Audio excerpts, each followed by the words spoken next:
So if you need to replace the subframe or those bushings up there that end up rotting out and the subframe rots out, all you really have to do to remove the subframe, disconnect everything up there, all the wiring and stuff, take that bolt out.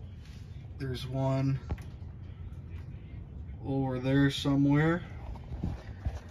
And then you're going to want to take those out, which you could access right under there with a long extension.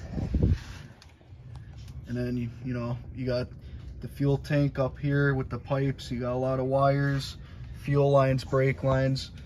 You're going to want to watch out for all that. But if you're just replacing those up there, you can get away with loosening them and dropping the subframe down a little bit with a jack.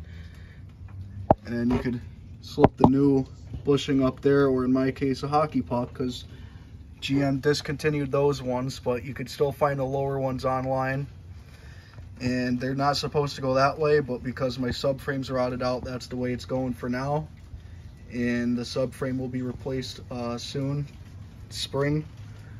But yeah, I got the exhaust out of here to make it a lot easier. You might be able to get away with having the exhaust on still, but I would disconnect it just to have some extra space.